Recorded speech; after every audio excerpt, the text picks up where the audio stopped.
What up? What up?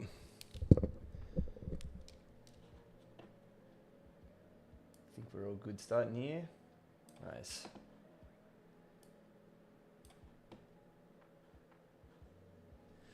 Hey everyone. Yeah, another week of this. Had a couple people send some stuff through, which is great. Um, Let me know anyone who's jumping in audio stuff if there's anything funky. I think I might have ironed all the kinks out from last week, so hopefully we'll have a little bit better of a stream. I listened to the audio quality of the last one, and the problem sometimes is it takes the audio from my camera and the microphone, which is kind of dodgy, but got a little bit of background music going. Let me know if the volume's not, if it's too loud or if you can't hear me or anything, but I think we might have everything worked out. So I've got Christian. I don't have a last name. He sent me through this. I mean, I've literally just opened it. First time I'm looking at it. So it's where are you, Christian?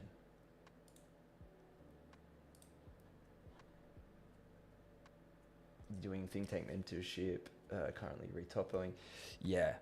I don't reckon if I had a worse computer, I would have been able to open this. I don't know if I've ever seen 240 million. I had to put it all low so that I could even open it. But you've just said general sort of feedback. I mean, dude, let's just go through it one by one, eh? Because I think this... Let's see.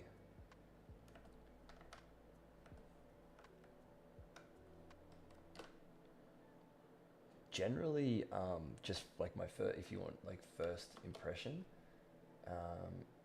let's see if I can get this a little bit lower, because I kind of want to see it at high res, but I don't want to have to.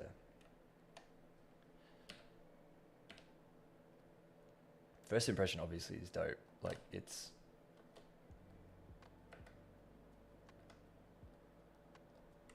So you're currently retopoing at the moment. Okay.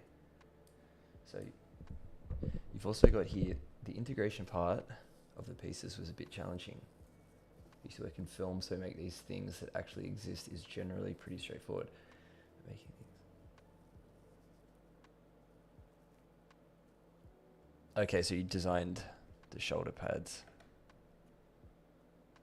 I'm guessing you mean these things.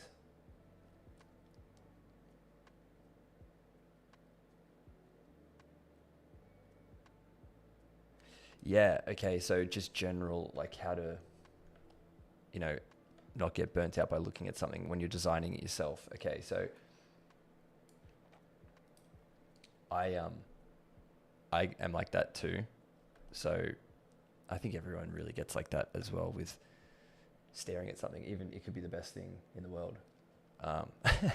But I think if you look at anything for too long, let's just go all high and kill my computer. But yeah, you must have a pretty good computer, man. There's 240 million. That's crazy. That is crazy. Nothing wrong with it if your computer can handle it. But yeah, as you can see, pretty choppy. What's the highest thing? What do we got here? That's only 20.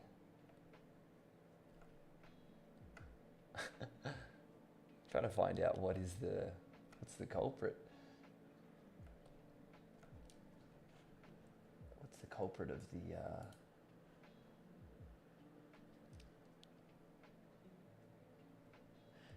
Yeah, no, it's not going to explode because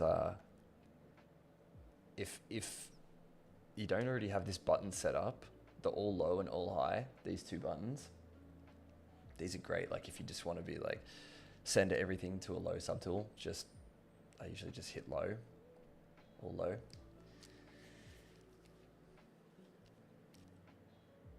That's the head. All right, let me have a look.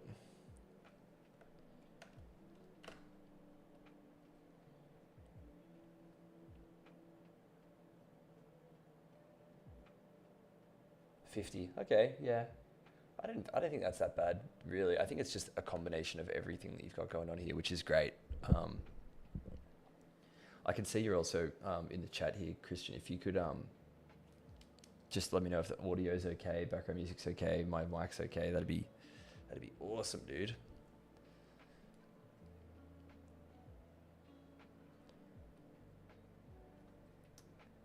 Okay, so let's just let's have a look at this for a sec. Oh, look at that. Now we're moving.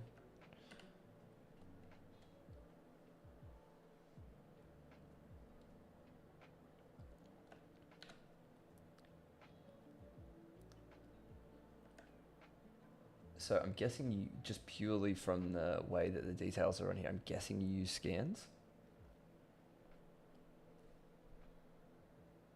You use the scan data on this bad boy. Dead giveaways, these little, yeah, definitely use the scans. These little, see these little artifacts that come through here? That is from the, from what I found, the discrepancy in the scale of what the scan is to that. If you didn't use scans, scan and sculpt, yeah. I mean, I would definitely hope so, because I wouldn't want this to be someone's real face. But I think like anatomically, man, this thing's looking really dope. Like, love the cauliflowers. Yeah, no, the scan store. The scan store's the go-to in my opinion, man. I actually like the 3D scan store stuff. I think it's great, as opposed to Texture XYZ. Just haven't really used them that much. So let's have a look at some other gear here.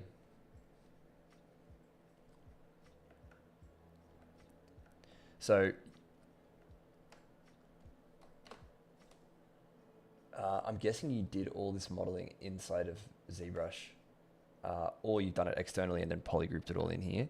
But this is the way that I like to do it as well. So everything that you've done here is exactly the same as far as, yeah, that's it. Yeah. I just was saying, yeah, you can get rid of it that way. I was just saying it's usually a dead giveaway that it's a scan if you got these little, like, I've got so much detail and I can't get it out in the screen. Yeah, cool, man. I would say, like, to answer the thing that you were saying,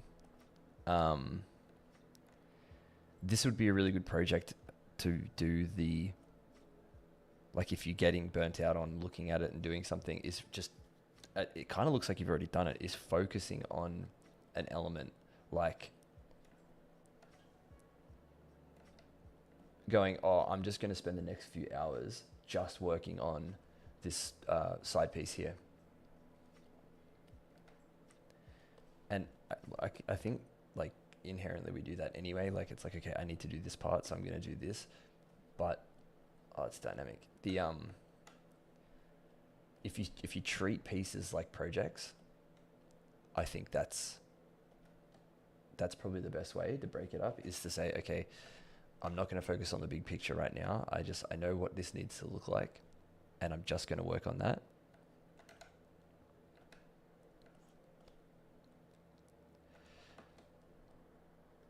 That's usually what I do when it comes to just not, letting something bog me down and getting completely overwhelmed, especially with something like this. Like, this is like overwhelmed city.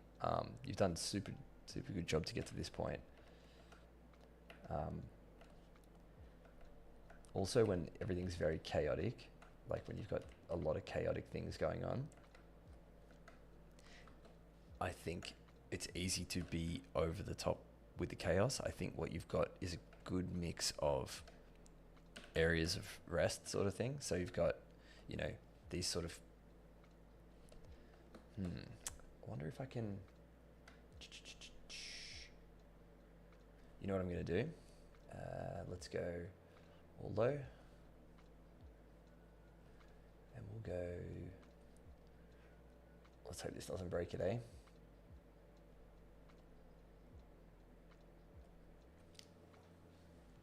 Should be okay if I go all low.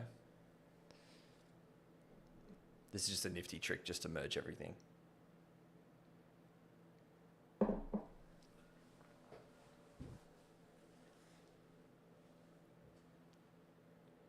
So I can have it all as just one subtool, so I can just draw on it quickly.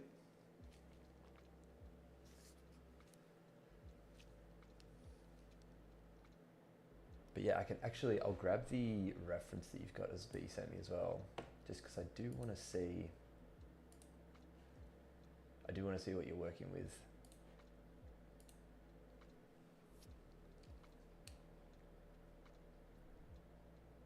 Yeah, dude, you must have a beast of a computer, because you would need it to manage this. Okay, cool.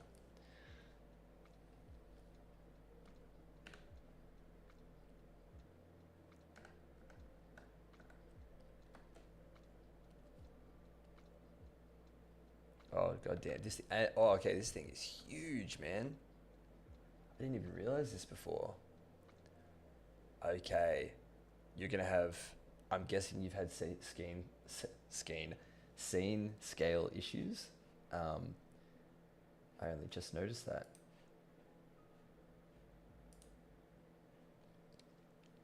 So these numbers here. So let's just go all.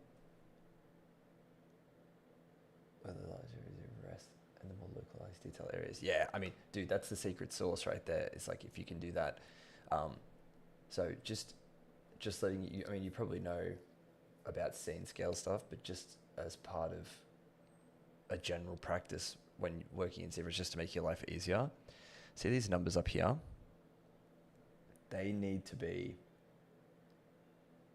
Yeah, you resize it for the retopo phase. Yeah. So this is like 50 times.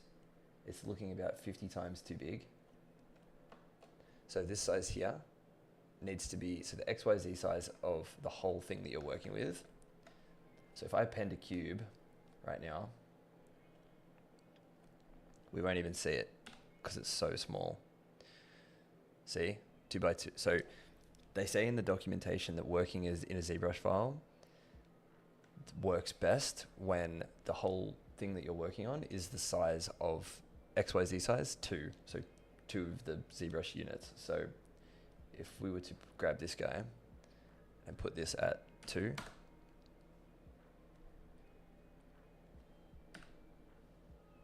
yeah, you're probably going to break your, and I reckon you might actually get this is definitely because of the scan that you imported, I would assume. But there is, I'll just show you, I mean, you probably already know this as well, but Z plugin Scale Master. So you can actually resize all subtools. Set scene scale. This can happen when importing a model into ZBrush incorrectly, which is where the scan would have come from. Yeah, automatically scale. Yeah, so you can, I won't do it now because it might die. But I would do that purely just from a workflow. Even if you don't do it now and you can't be bothered, whatever, but just for the next one, just making sure you're working in that is just going to make your life easier. Okay, so what I was saying before, I mean, from what you're saying here, it's almost less for you and just more for anyone else who's watching is, yeah, see, look at all these scale issues we're having. Because of that. Let's get rid of him. Okay, cool.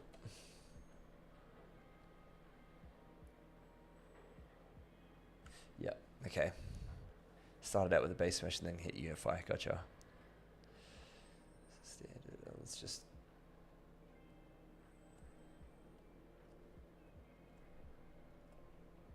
So what I want to do, just again, not so much for you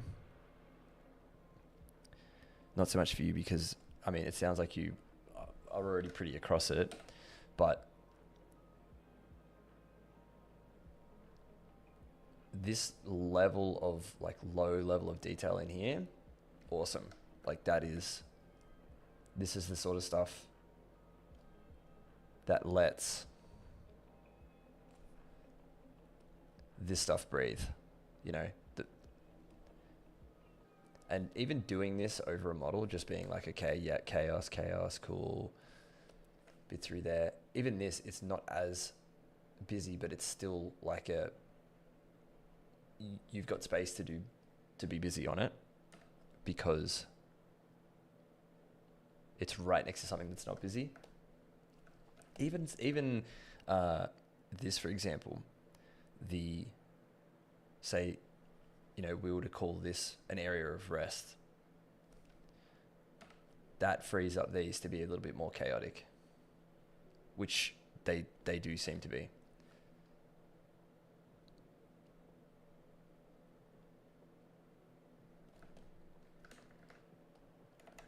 Kind of hard with the low detail there, but yeah, I mean, this is a given that they're, and you can kind of start to see, this is why when you're talking about things like chaos areas and areas of rest, like you already understand that.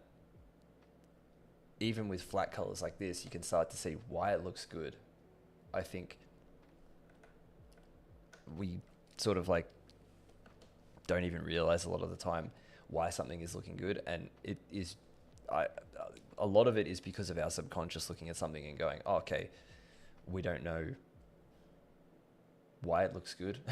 We know why it doesn't look bad is because we know we're constantly interested in it, or we're not getting fatigued by looking at it. I would probably say that's it. But I mean, dude, I don't want to critique. That's more for everyone else, because I mean, you already seem like you knew that as a term. Scene scale thing is big. That's especially in like a workplace. Like, I think that's gonna be something that you just definitely want to have just for yourself. I mean, a lot of people aren't going to open your files and see you have scene scale issues, even though I've just done that. But it's super important. I know that even when you're running into the retopo phase, like you've probably hit that where you're like, oh damn, like that's kind of annoying that it's wildly different. But just something for next time.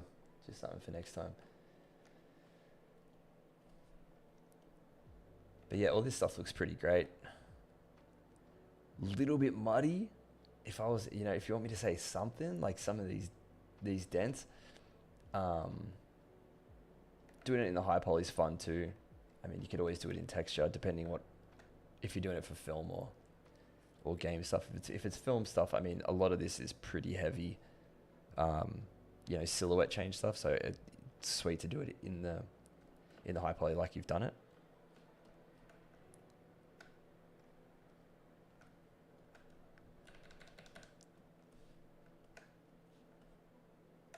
Did you do, let me know, did you do any of it in Marvelous, or is this just, I'm going to guess it's just all in here.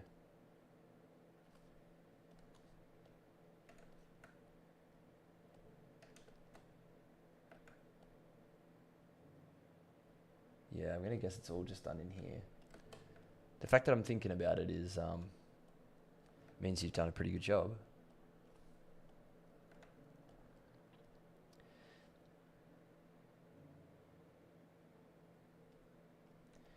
So when you get a base mesh that's very big, like a MetaHuman base mesh, how do you usually make sure it's the same back and forth? It's Marvelous. Okay, cool. Yeah. And then sculpt on top, no worries. Nice. I was going to say, if you hand sculpted it, it's very good. Okay, so MetaHuman base mesh that's big, and you need it to match that. If it's in ZBrush and you're bringing it in, I think the XYZ scale size is the only point of truth. So I don't really see any issue with bringing it to be the same size, unless you change the vert order count. I mean, depending what you want to do with the MetaHuman base mesh. So if the plan is to go back to MetaHuman, I know that you can't change the vert order, otherwise it's not going to skin to the same thing and all that. But yeah, I don't really when you get a base mesh that's very big, like a MetaHuman base mesh, how do you usually make sure it's the same back and forth. Okay, I get what you're saying now. Like if you scale it down in ZBrush and then you were to bring it back, that is a tricky that's a tricky scenario because I kind of wouldn't, because your starting point isn't in your native thing that you're working in. So I feel like you can't change the other thing. I'm trying to think how I've done it before, because I understand the scenario that you're talking about. Usually what I would do is I would scale it down in a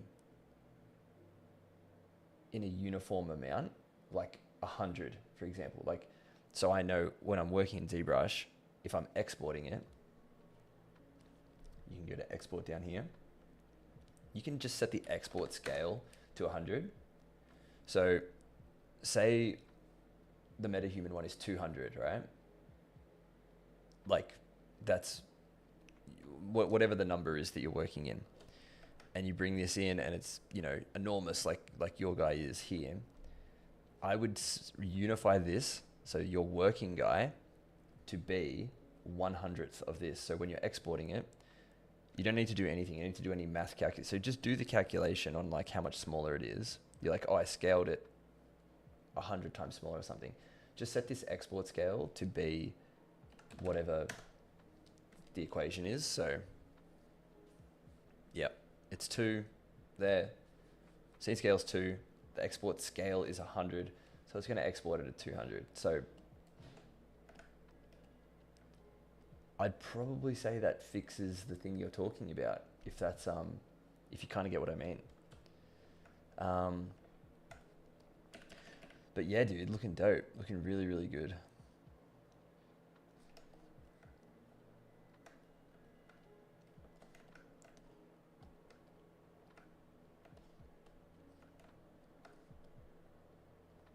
Just trying to see if there's anything else I can really give you.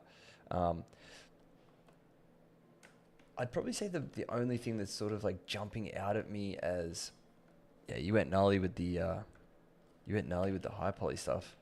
I like it. Like 8. What is it? What even is this? Okay, it's just those straps. 8 million. Love it.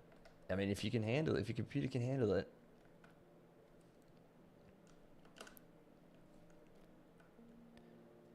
Yeah, the only thing, and I mean, you could prove me wrong and make it look dope in texture, but these sort of like blobby, like the blobby dents, like,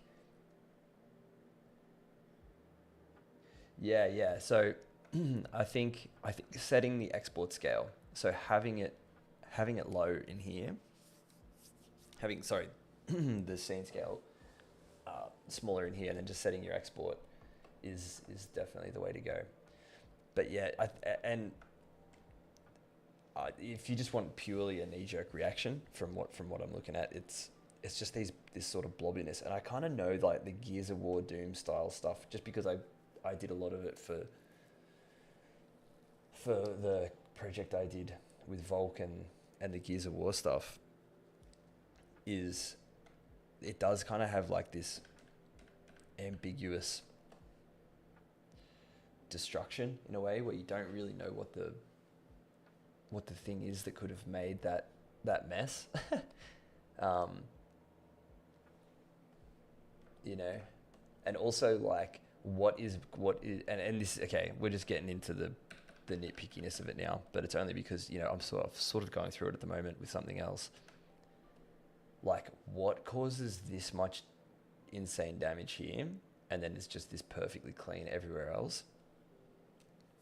Yeah, it looks a little bit, it's just like, okay, I've stamped that there, I've stamped that there, I've stamped that there. Again, you could flesh this all out in texture, and I could be completely wrong. Okay. But just to prove a point, no, it shouldn't die. Shouldn't die.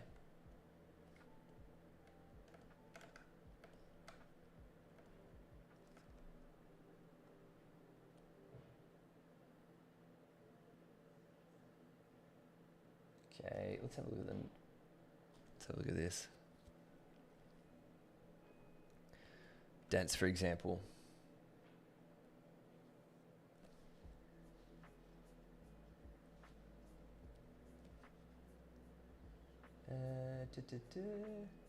Let's get rid of mixing the basic noise.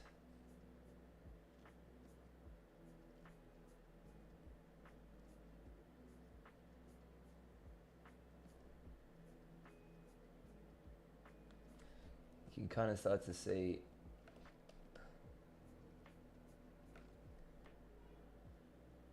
get rid of that basic noise.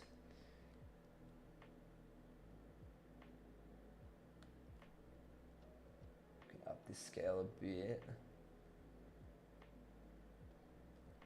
This is just to sort of make a little bit of chaos so that you can sort of see what I'm talking about. So let's just hit that so we can see. So even that, like just a fractional add onto this, not saying that this is the right type of damage or anything like that, but it's just not, it's not that, you know what I mean? And again, you might have been like, I'm going to handle all the in-between stuff to sort of tie it together to make this like chunky, gnarly stuff make sense. But I figured if you're in here and you're doing, going to this level, you know, with straps, like you would think that you would probably be doing that as well. Just maybe another tip. I think that's, especially with this hard surface stuff, just general breakup and chaos around the hard surface plates. I think the noise is a really good way of randomly putting that across everything. Doesn't mean that you need to make everything just wildly messed up and stuffed, but these dents are so intense. I feel like it needs a little bit of help to kind of bring it into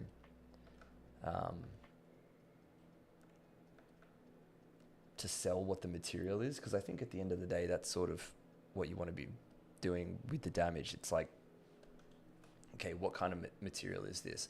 So if we were to put, it's going to be too bright. Let's just try, okay, material modifiers.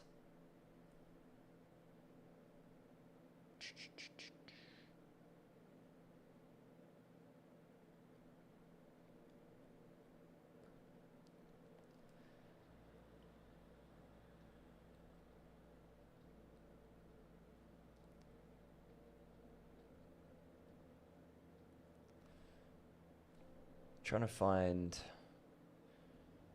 it's annoying that we don't have like the same the same sort of like stuff modifiers that we do in you know, other programs like Maya and stuff like that. Like just give me the roughness, you know. I just want to change the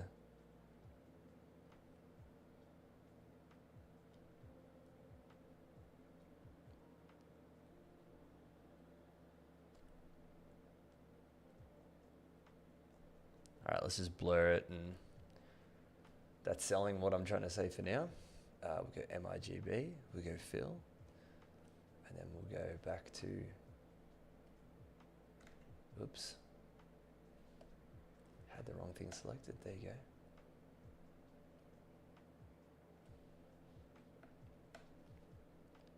Fill, okay, you can have that too, buddy. Okay. Even just changing the material there, you can see, you know, inside of ZBrush, it's like, okay, is this selling when I bring this over into Substance Painter? What would I rather do here than do over there? And I think I actually don't mind, like, okay, basically what I would do is either I would bring it over into Substance completely plain, like all this is, without all these giant dents, just purely because I have the control over it in Substance, and these are so drastic. It's like, okay, if I needed to change it, or if someone, especially if like your art director it's all about being able to make changes easily. So I think a lot of the time when you see high poly models that are like crazy, like detailed and all that kind of stuff, it's like, I don't know if that would ever be in, unless it's like the design decisions are signed off already. So keeping in mind that you're like, I might need to make changes to this and I need to be able to do it procedurally and easily, is why Substance is so great, even at adding these types of details. So yeah, not saying that this noise is, the right thing to do, but purely just for the added chaos around these areas. Set a morph target, paint it in and out where you want it and don't want it. But for the most part, I'd either go no damage, do it all in Substance, or it just really, to me, this is maybe a bit better, like a light scratch here and there. Again, you may as well just do it in Substance in case something, so you don't have to jump back to your high poly, you have to jump back. But dude, this is awesome, man. I'm really keen to see where you take it as far as, the end result and what the plan is with it. So everything is so high. It looks good. So, you do you.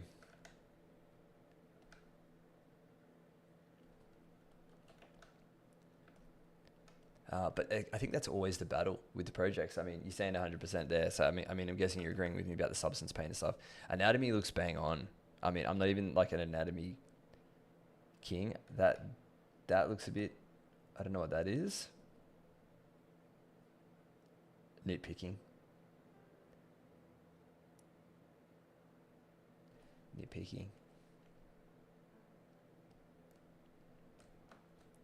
I almost...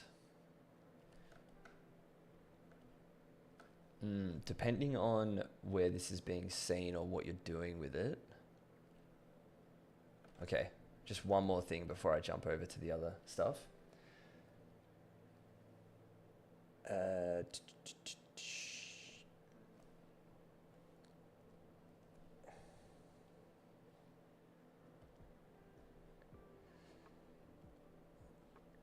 Old trusty J Hill. Yeah, okay.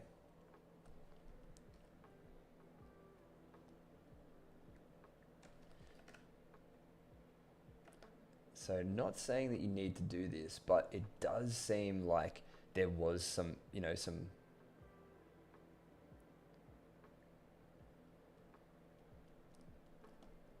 just want to see how this looks just generally.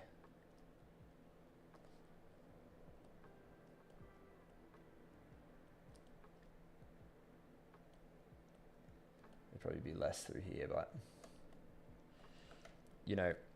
just any kind of not, this is a crazy smooth arm. Yeah, just a bit too clean. Even just what I've just done there is a little bit jank, but just, any kind of this is skin and this is rough skin. Even just that at a distance, I feel, something like that. Something like that would definitely help. But dude, awesome work. Seriously a huge effort from the look of it. So, just keep doing your thing. And I'm super keen to see. I'm just wondering if any of this you could use as what's the lowest? Yeah, see, this is why you're doing sub D. If it's proper game stuff, then disregard absolutely everything and just bring it in decimated and model over the whole thing. But if you're doing a portfolio piece, a lot of this stuff is usable at the size that you've got it at. No worries, brother. There's definitely more positive stuff than anything. There's nothing bad about this. Really, from looking at it, I think honestly the only thing that I would say is bad would be the nightmare that you have ahead of you if someone was to make a change and you had to go back in and do all that kind of stuff. But that doesn't mean that what you've got here isn't good. I would just be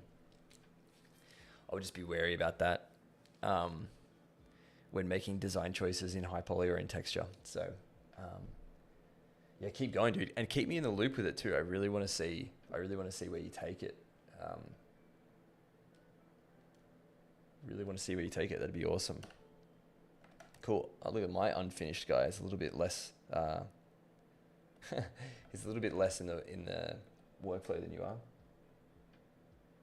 You are the art director, brother. Stick with it. All right, let's my plan to just a couple of bits on this was to fix these horns and his teeth. But the other thing I wanted to show was some look devs that I've been doing in Maya. So just set up an HDRI and did a groom. I've actually been using Ornatrix, which was really cool, but this has been a really good way for me to visualize, sort of the closer to the end, what it's going to look like. If I can make him look good with no texture and just subsurface scattering and the model and the displacement maps and stuff like that, then I know that I'm sort of on the right track. And I think that this is using this sort of process, you can see the process that I've gone through down here, looking at what works has helped me affected my decision making in the high poly. So I think basically what I'm trying to get at is jumping to the end before you're even supposed to, just to visualize it and have a look at it, is probably a good way to help inform your decision making in high poly stuff. And I mean, that's basically look dev in general, but just maybe jumping to there sooner than later is great. Even this lip thing here, you can see sort of like the asymmetry of it lifted up, because when I was doing it here, see how it's sort of, it's part of it, but it's not really doing anything. So I don't know if I really would have realized that if I hadn't gotten thrown to here. And things to visualize, like eyebrows and hair and stuff like that is obviously way easier for me in Maya. So just a little tip that I've been finding really cool is just jumping through to the end and having a look at it in another package, just to get another angle on it. So you're talking about area, like how do you break up getting burnt out and stuff like that on projects. Go to the end, jump straight to the end and have a look at, how far you've come and might just give you a little bit of inspo, which is really cool. Yo, Rafi, what's going on, brother? What is going on? Oh, I never actually looked at that Pure Raf. Let me have a look at that quickly.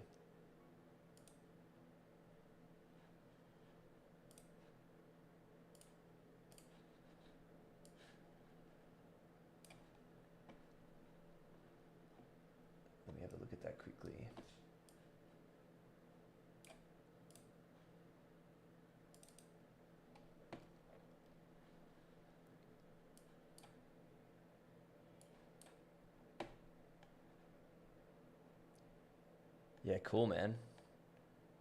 Jeez.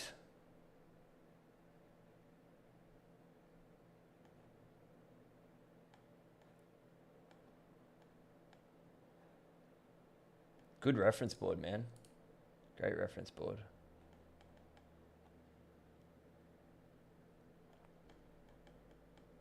Yeah, cool.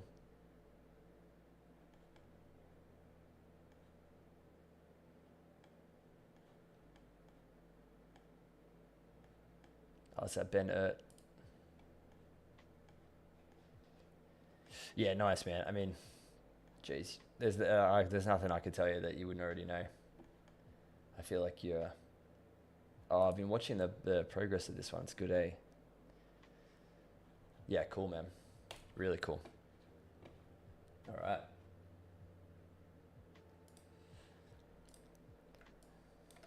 But yeah, I'm just gonna go ahead and fix this thing, and sort of give it the same treatment that I gave this the other day. So.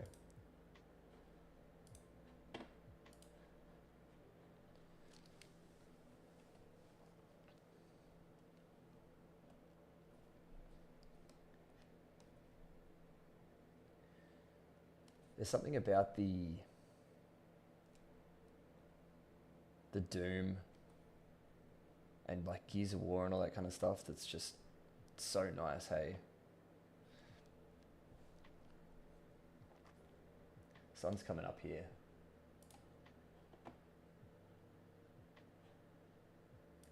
I've just saw my camera for the first time. Look at me.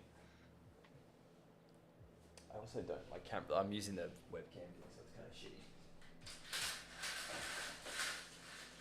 I'll just close that up a bit for now, so you can see me at least. There we go.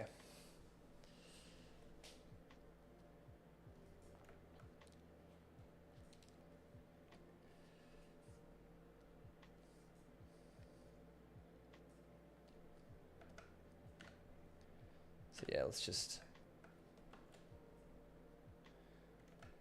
see. Here you go. You can already see I've got the same problem here. So this cube is 2.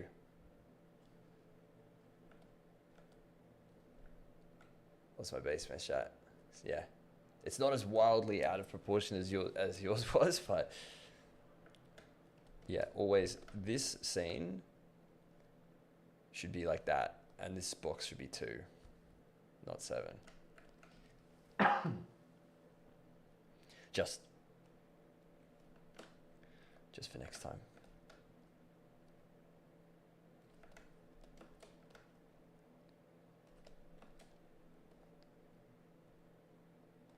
So let's just replace this Dynameshy piece of shit, because I'm going to try to, get him to this point.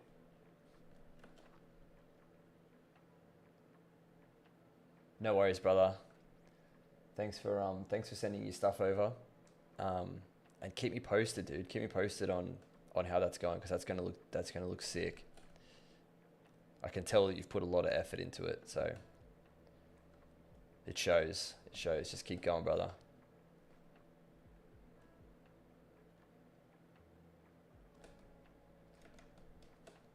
Yes, I actually made a reel on this the other day.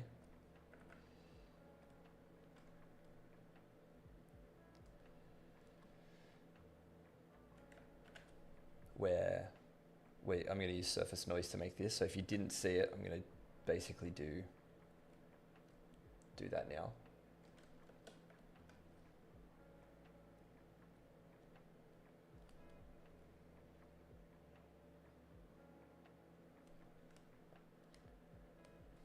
If this tries to autosave with that guy in there, that's going to be a problem. So I've got to get rid of that.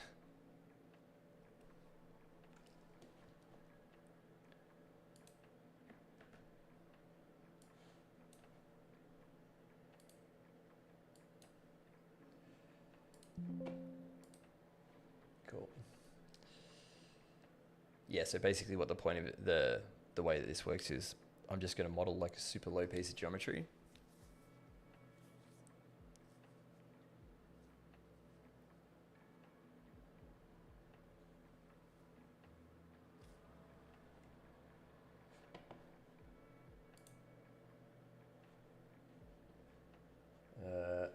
Just wondering why that's locked up. I really hope that this doesn't save his giant thing in there too.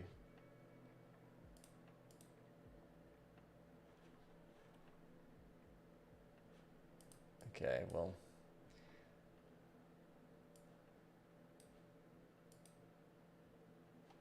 Yeah, it did. Okay, so it's in it. I hate when it does this.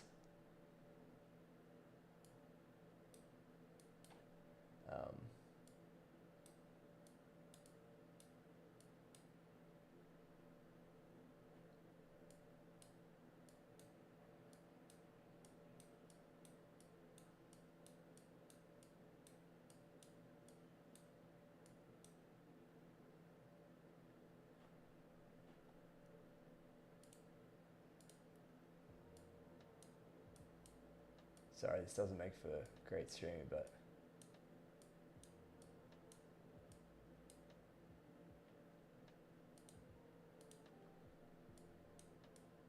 just making sure that his thing is no longer. That should be better. Oh no. Culprit again.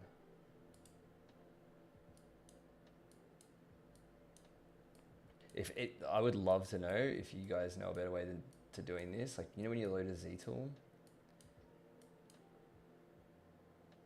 Okay, he's got to go too. Get out of here.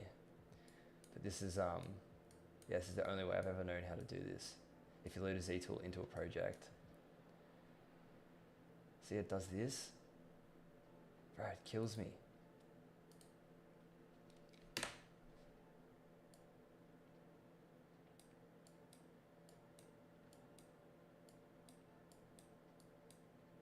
Yeah, I don't know how to get rid of it. I don't know how to... Unless I just save this as a new tool and then bring it into a new file. But yeah, it's killer, man.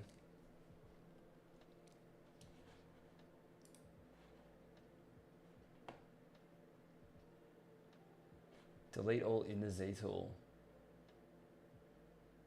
Ah, like actually in this. Yeah, okay.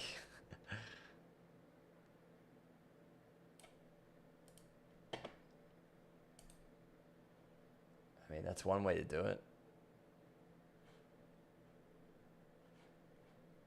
Yeah, is there no other way to do that? That's crazy. There's got to be a better way to do that, hey?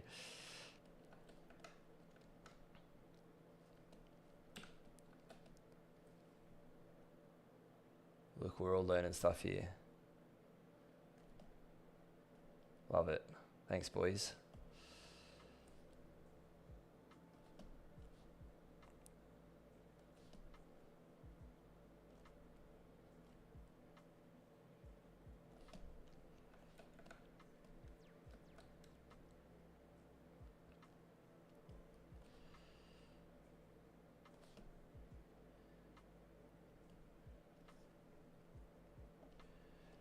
Should taper this off a bit.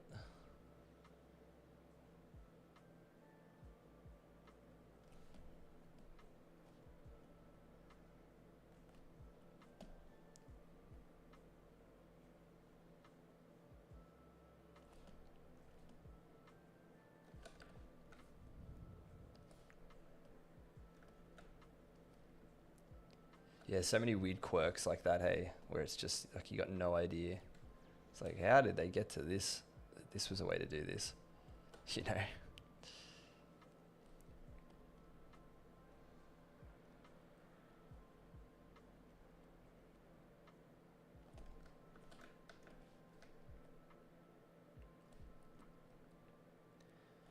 But yeah, these were just sort of placeholders the whole time I was doing that, so I've been meaning to do this because it's kind of annoyed me that these are like more at a finished state and then the other ones kind of look shitty, so.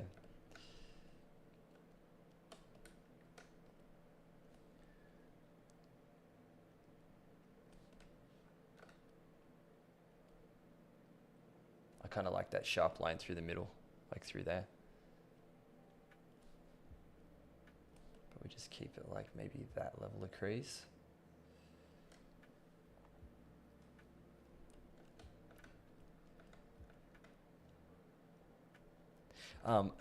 Just while I'm on it, so because I can kind of put it through back through here. A lot of this is covered with hair, which is sort of why it's just enough.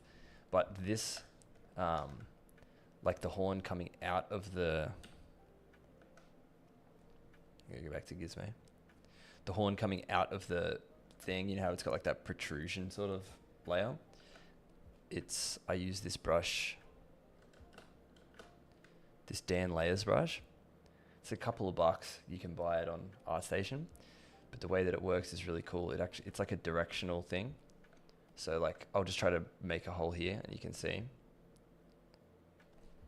So if I go anti-clockwise, it'll make like so you can, if you get really good with this brush, you can use like hard surface and everything. So that's anti-clockwise. Now I'll do it clockwise. and does the other way. So if you can use it in a way that's like, okay, and then you go over the same thing like that, you can use it in a way that's, you can get a lot of different effects with it. Something like that. It's pretty cool. But it's really good for making like cavities and, you know, so yeah, even if you just went like that and then sort of adjusted the edge of it.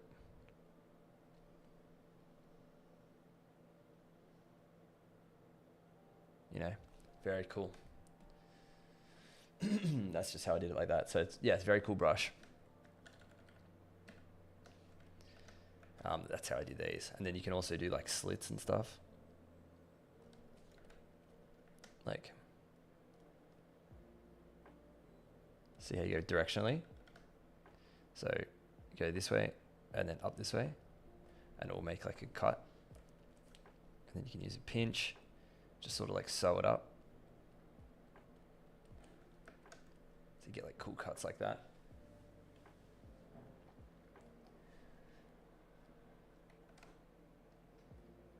Oh, the Dan layers? Yeah, yeah, it's cool, huh? Yeah, so even like if you just like use it to get something in, like this, you know, you can sort of like flesh out a channel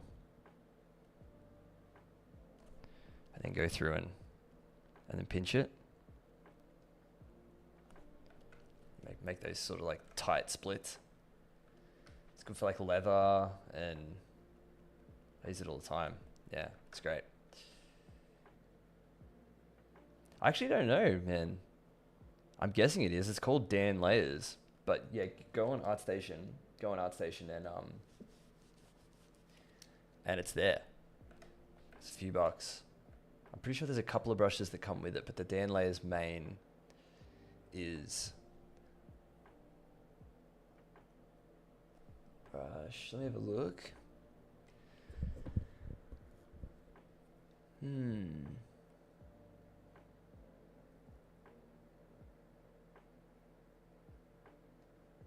Dan Layers, there it is. Yeah, so this is what you get with it.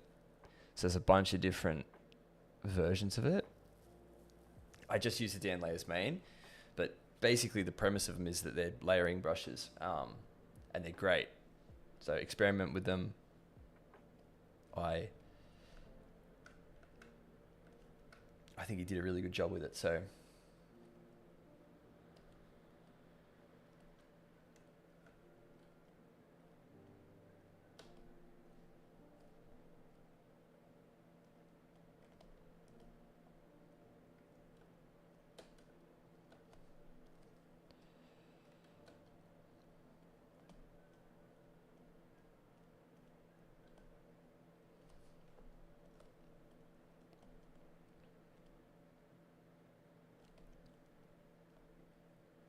I'm always envious of the people I see that are like, oh, I just use the basic ZBrush stuff. I kind of like that. Even there's like, you know, the default user interface. Like I would rather just get good at that than having to, you know, add in all your own brushes and stuff. Like Pablander, man, like that dude has so many brushes. Like it's ridiculous. Like I can't believe how many brushes he has. Okay, cool. So if we go to, just solid this for a sec. I reckon that's enough for us to work with for now.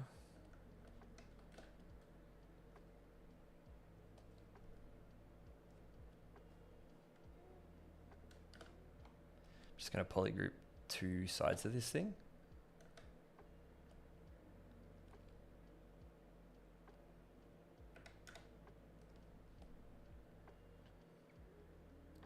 I might just loop that.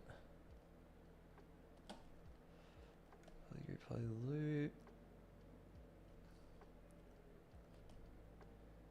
Let's just get that island. So we just got that face, that, This is just for the UVing. So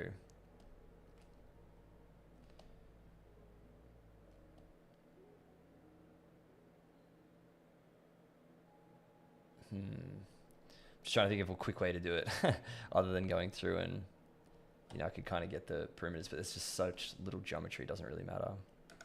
Let's just do, I'm just tapping Alt there, like when I've got a polygroup and I'm holding down, I can just tap Alt to cycle through polygroups. And the other one is, if you've already got one, if you want to pinch this color, you can just click on it and then press Shift and it will take that color and then you can go through and do that. Another quick way of doing all this would be hold Alt and you can just paint them in.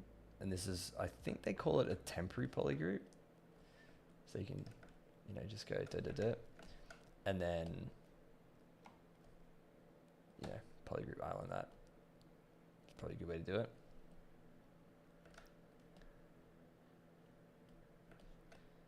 I may as well just do it again here. That's working pretty quick. I mean, that's not, you know, polygroup island, that, and I'll just cycle through. Cool. Just do it with this side too.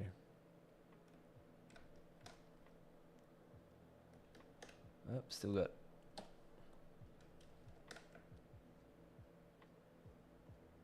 Just paint these in. It's good to see Christian, last guy that I was just looking at his project. Good to see him using polygroups like as much as he was. Like that stuff is so good. It's like the best part about ZBrush, in my opinion, is, you know, some of that.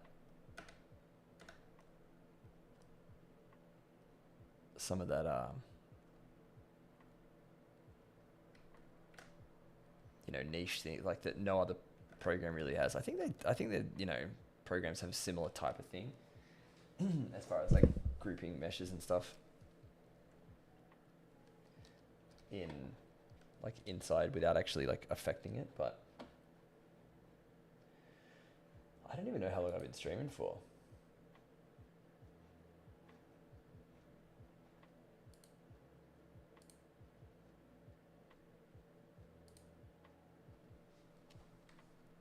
Hopefully one day I'll make it a little bit easier. I seem to struggle so much with the YouTube side of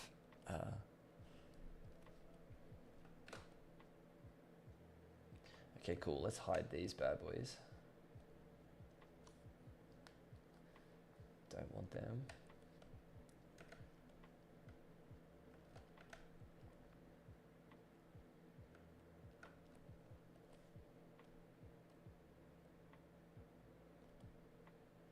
Get a little bit of movement going in here so it's not as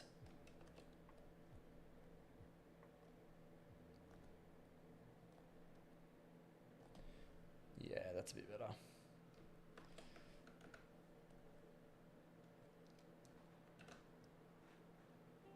I'll just save. Oh, it was uploading that giant 8 GB save from before.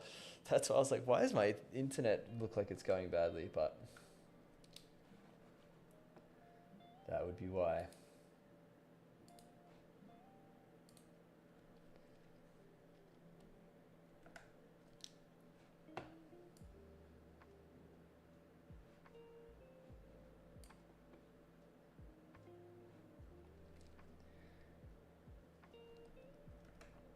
All right, so let's UV this thing.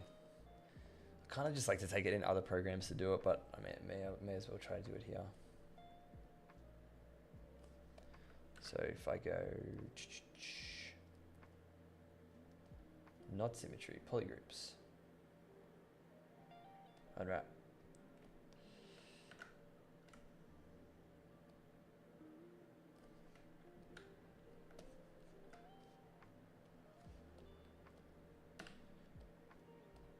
Like if it's simple geometry like this, you may as well just do it like this, you know.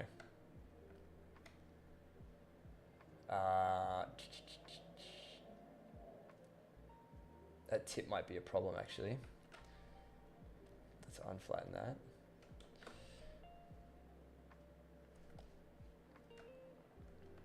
Yeah, because I kind of want that to follow. kind of want that to follow these existing groups. So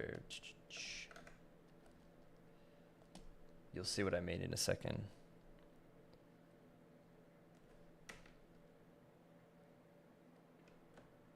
So I'll pinch that. What's the important one?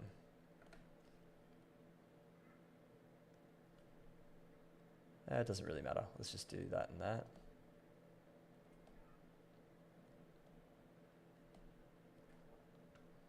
Grab the blue.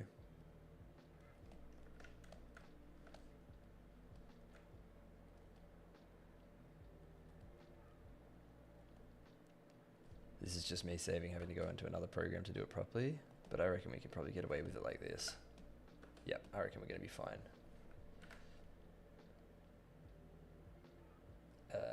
Unwrap polygroups, yep, cool. Yep, that's good enough.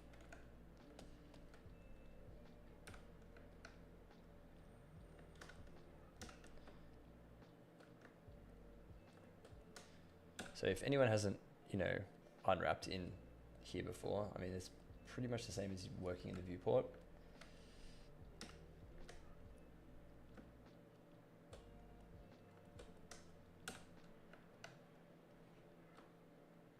Obviously don't have as many of like the good tools and stuff.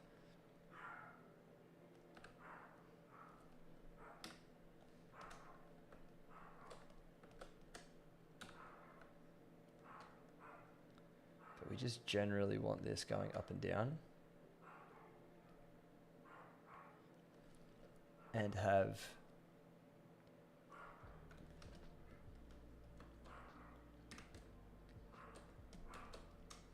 that sort of lining up a little bit.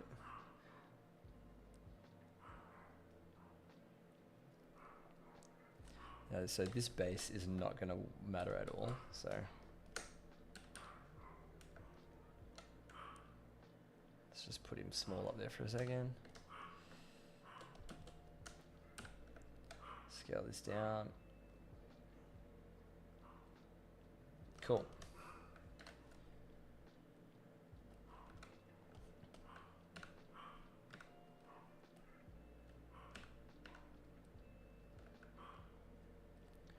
Sweet. So let's bring everything back.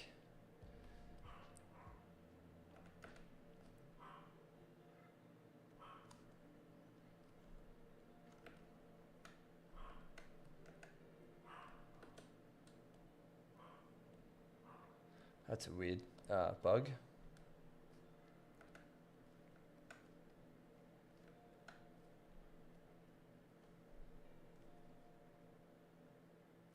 I had a feeling that was going to happen.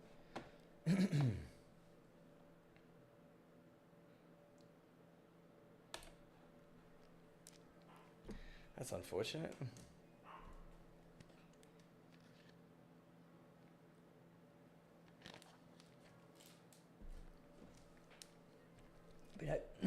I've been getting a lot of bugs with the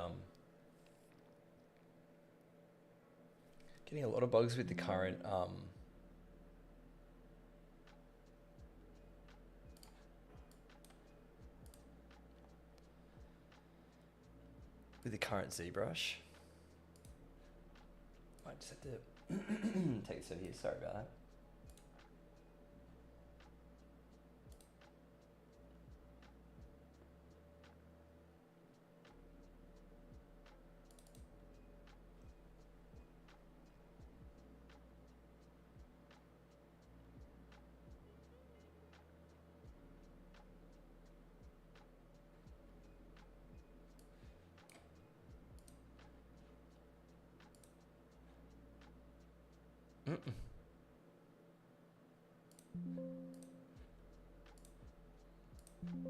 Can't be bothered to resize it properly. I'm just going to do it like this.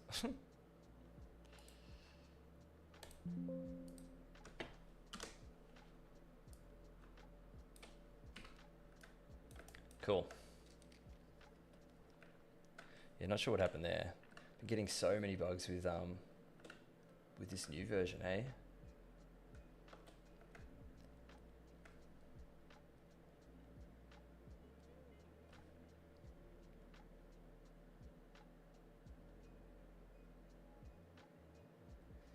Yeah, I'm on the latest one. I mean, there's 2026 that I haven't really opened yet, but yeah, some of the things are so annoying, man. Like some of the weird bugs.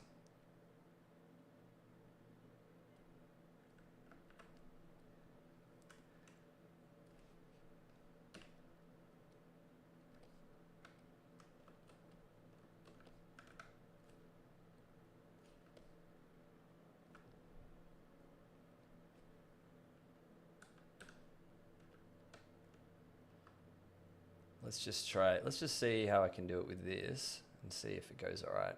I feel like it might. I'll just do the rest by hand.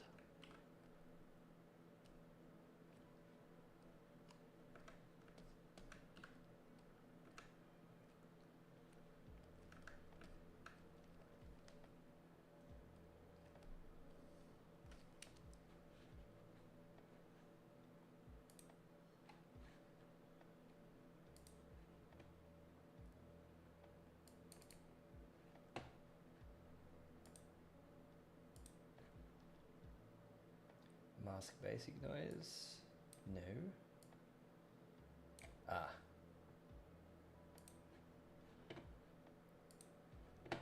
Definitely needs some subdivisions. It's got none. Yeah, that'll do for now.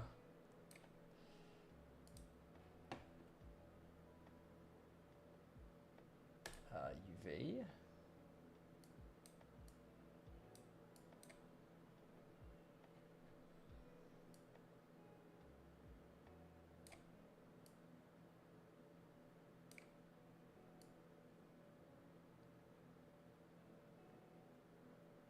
Yeah, we can work with that.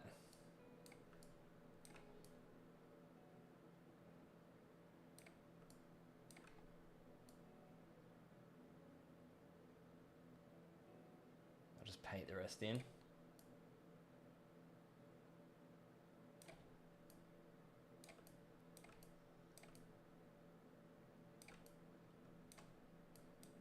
What I will say, this little viewport has never been good.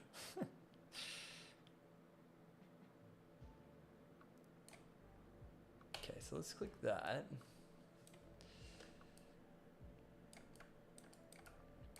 So the angle's a bit off. So if I go back to here,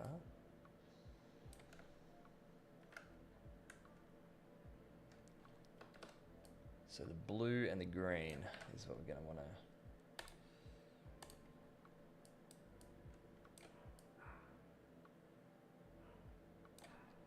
Let's just delete higher for now.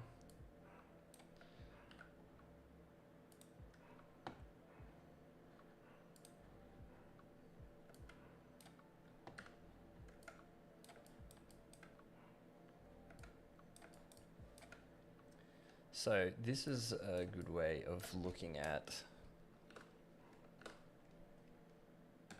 Okay, so we can mask each separate one.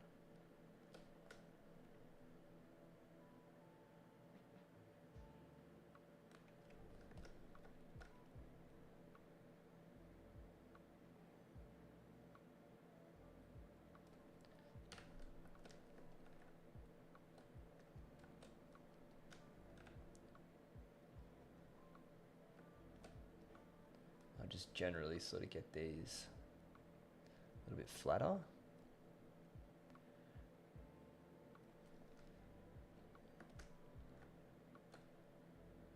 Same scale.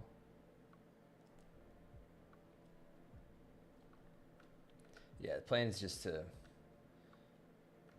generally save some time by using these maps to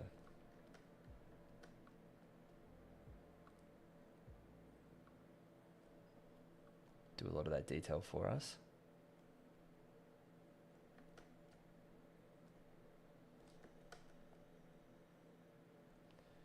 Cool, nothing's overlapping there. No, all good.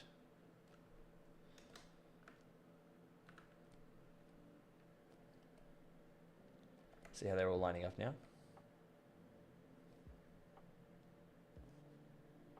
So I'll divide this bad boy up. What did I have it at before? About 400.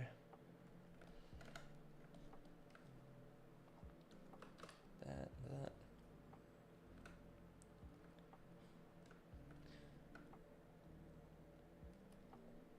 So really, what would be nice is if I sew that seam between here so that those two pieces are together. But I think I'm going to do that offline because that's pretty easy and kind of boring, but for the most part you can kind of see what I'm doing there. And that seam there is purely just because of a UV seam, so I'm just going to sew that seam up and call that done as far as the surface noise, and then start doing the rest by hand. And the other thing to remember if you are using this is also mask by noise. So it'll mask, okay, if it's not applied, but yeah. So after you apply it, you can mask by noise and it will recognize all the ups and downs, add the black and white information, and then you can inflate to add onto the detail that you've got, because it actually affects the surface itself in a way that the surface noise doesn't do it. So if you can get a combination of the two, it's great. So good little trick. But until next time, thanks for watching, and thanks for Christian for sending his stuff over. Anyone else for next week, if you want me to, I can do a whole stream just on people's stuff. It doesn't need to be this. I'm just doing this because I may as well do it. So if you want to shoot over your work, just shoot me a DM on Discord, and send your files over, and I'll help you out. So wait, was this adjusted by lining up the islands? Yeah, it was making the islands a little bit more, because the texture, see the alpha texture is left to right, like this, like lines like that. What I wanted to do is make the islands match that. So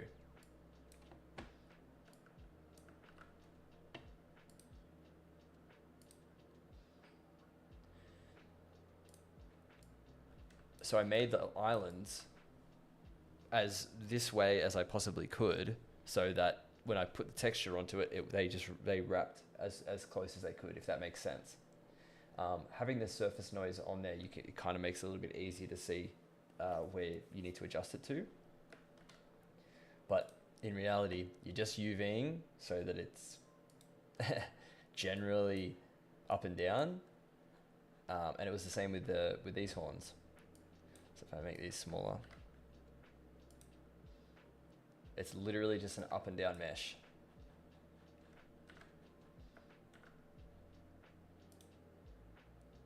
And then running a texture along it and then pushing it out. So yeah, hope that helps, Raf. Yeah, ideally you wouldn't have that many islands. I probably shouldn't have put a seam straight through the middle of this one here. As I'm still gonna, and this side's a bit sharp as well, so few bits and pieces there that I would change, but it's all part of it, and I can adjust it for next time. But I think something like that's going to be good. Anyway, hope that helps, Rafi. If you need any more help with that, just shoot me a message. All right, dude. Sweet. Good to hear. Okay. Thanks everyone for dropping by. And I'll catch you in the next one. See you later.